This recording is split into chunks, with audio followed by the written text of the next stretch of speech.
Let us understand more about uh, primitive operations and fundamental operations. Let's revisit FindMax case study. We said we assign max is equal to a of 1. Then there was a loop from say 2 to n. In that we were doing if a of I is greater than max, then you update max to a of I. When you come out of the loop, you return max. Now first, so which means here is an algorithm to solve this. So this algorithm has got operations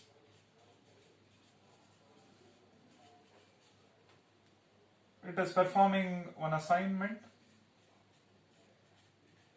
Assignment is an operation, and over here also at each iteration if you see, and internally if you see, I is assigned a value. In this iteration it is 2, in the next iteration it is 3, and so on. Then it is also checking whether the current value of I is well below n. If it exceeds n, it will come out of the loop. So which means some comparison is also done. Some comparison is also done internally. The comparison is internally for conditional check.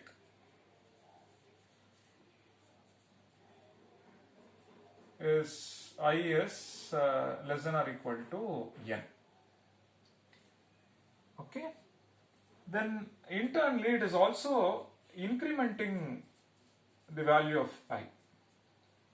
So which means there is an assignment, a comparison, and an increment. So all are operations as far as this one is concerned. Then let's look at this one. So I am comparing a of I and max using this relational operator. So over here comparison is done. If it turns out that condition is true, then this operation takes place, which means this is an assignment.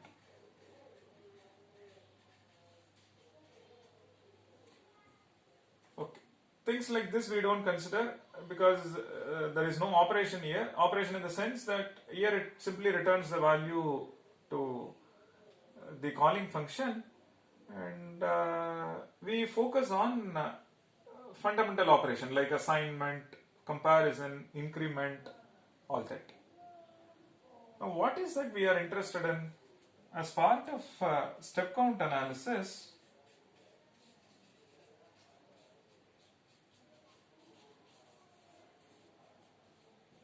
so please note I am only working on the abstract level. We are not focusing on what is the time for assignment operation, what is the time for comparison operator, what is the time for increment operator, and so on. That may vary according to the architecture, according to the underlying hardware. Instead, we focus on how many times an assignment is done, how many times a comparison is done. This is what we do for each of the algorithm with respect to a computational problem. Then compare the count and declare which one takes the least. When you bring a specific architecture, you say with respect to say Intel architecture, assignment takes so many clock cycles, comparison takes so many clock cycles, you bring in appropriate values for each of them, you get to see the actual time according to the specific architecture. But that is system dependent analysis, but what we do is system independent analysis, namely step count analysis. So as part of step count analysis, we are interested in the count of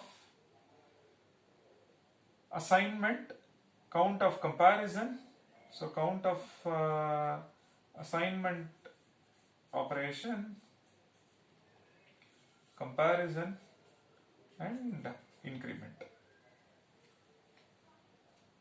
Then we also check among these three which operation is frequent. Which operation is the dominant operation? Something that happens frequently over the other operation. So something that happens frequently, something which is dominant, we call it as prime primitive operation.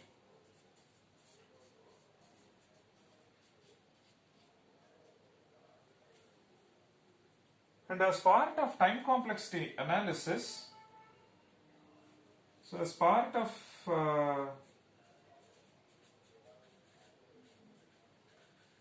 time complexity analysis, in particular as part of step count analysis, we are interested in, our focus is on primitive operations. In particular, our focus is on how many times we perform,